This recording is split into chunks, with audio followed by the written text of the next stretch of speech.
Kazipara Siddiqui senior ফাজিল মাদ্রাসার principal Aminur Rahman সে ধরা খাইছে টাকা নিতে যায়।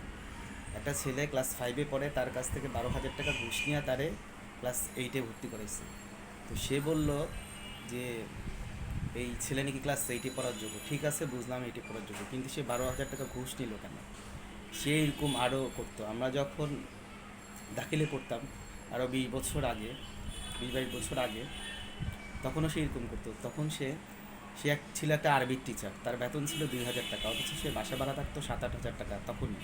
আর অন্যান্য আমাদের ম্যাথের টিচার, ইংলিশ টিচার, তারা তাদের পরিবারই রাখতে পারতো না এত কম টাকা যে পাইতো। ওই জন্য সে পোলাপাইনকে বাধ্য করতো। প্রায় ক্লাসের অধিকাংশ পোলাপাইন তার কাছে প্রাইভেট পড়তো, এই জন্য যে সে ফেল করা দিত পোলাপাইনকে তার কাছে না পড়লে।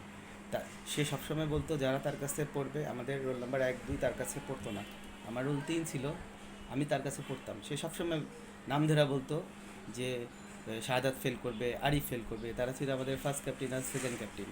তাই আমি বলতাম ওরা তো ভালো স্টুডেন্ট, ওরা কীভাবে ফেল করবে? তো তো দেখিস ওরা দাখিলে ফেল করবে। চিন্তা করেন এরকম একটা লোক, সে টাকা ঘুষ দিয়ে প্রিন্সিপাল হয়েছে মনে হয় আরও 13-14 বছর আগে।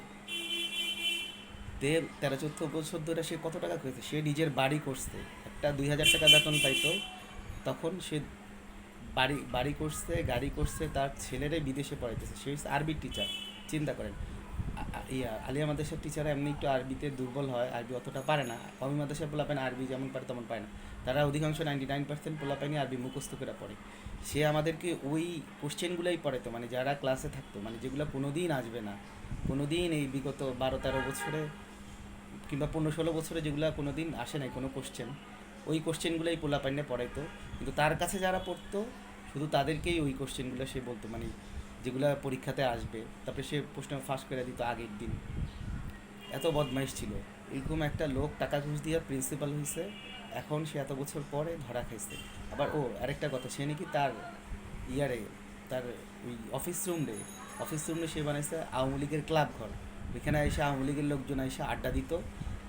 ওইটা যাক, ওইটা যা, ওইটা ওইটা ওইটা বাদ দিয়ে দিলাম। কিন্তু সেই যে এই ছোটো ছোটো এই যে মাদ্রাসা যারা পড়েন, আপনারা যারা মধ্যবিত্ত নিম্ন মধ্যবিত্ত পোলা পান বেশিরভাগই, এদের এই যে জোর করা যে সে প্রাইভেট পড়তে বাধ্য করতো, যারা প্রাইভেট পড়তো না তাদেরকে সে ফেল করায় দিত। সে শাস্তি সে আজকে এত বছর পর পাইছে।